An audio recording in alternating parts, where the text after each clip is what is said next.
کسی گاؤں میں ایک نوجوان رہتا تھا۔ پڑھائی لکھائی جب ختم ہوئی تو والدین نے نوکری کے لیے دباؤ ڈالنا شروع کر دیا۔ کئی مہینے وہ نوکری کی تلاش میں پھرتا رہا، لیکن کہیں نوکری نہ ملی۔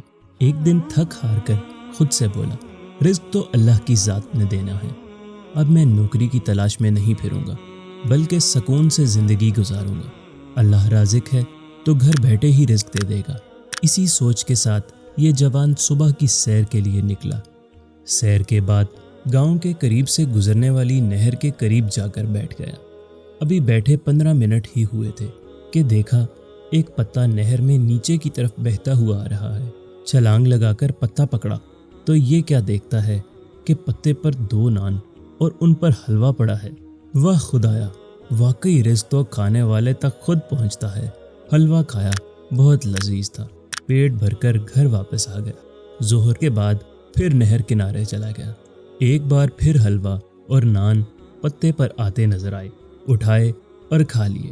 مغرب کی نماز کے بعد پھر نہر کنارے چلا گیا۔ اس بار بھی وہی ہوا۔ واہ، رات کے کھانے کا انتظام بھی ہو گیا۔ اب روزانہ فجر، ظہر اور مغرب کی نماز کے بعد نہر کنارے جا کر بیٹھ جاتا اور بلا ناغہ نان اور حلوہ مل جاتے۔ یہ سلسلہ کئی دن تک چلتا رہا۔ ایک دن خیال آیا کہ دیکھوں کہ اللہ تعالیٰ کس طرح یہ نان اور حلوہ بھجواتا ہے۔ اسی سوچ میں صبح کی نماز کے بعد نہر کی اوپری طرف چل پڑا۔ کچھ کلومیٹر ہی گیا ہوگا کہ دیکھا ایک بابا جی ہیں جو نان اور حلوہ لیے نہر کنارے بیٹھے ہیں۔ قریب جا کر دیکھا تو بابا جی نان کے اندر حلوہ رکھتے اور پھر اس گرم گرم حلوے سے اپنی ٹانگ پر نکلے ایک پھوڑے کو ٹکور کرتے، پھر ایک پتے پر نان اور حلوہ رکھ کر نہر میں بہا دیتے۔ جوان کا دل ایک دم خراب ہونا شروع ہو گیا۔ ابکائیاں آنے لگیں۔ کیا میں اتنے دنوں سے یہ حلوہ اور نان کھا رہا تھا؟ بابا جی سے پوچھا، یہ ماجرا کیا ہے؟ بابا جی بولے، کئی دنوں سے یہ پھوڑا نکلا ہوا تھا جس کی وجہ سے بہت تکلیف تھی۔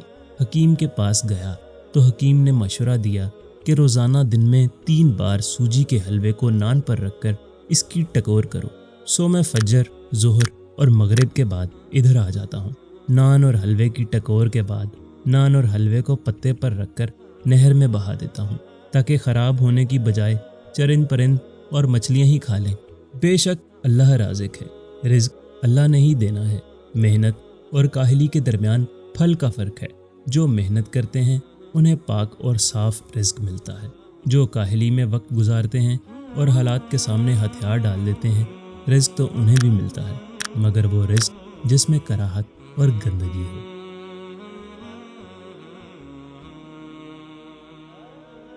ویڈیو دیکھنے کا شکریہ۔ لائک کرنا نہ بھولیے گا۔ چینل کو سبسکرائب نہیں کیا تو ابھی کر لیں اور گھنٹی کا بٹن ضرور دبائیں۔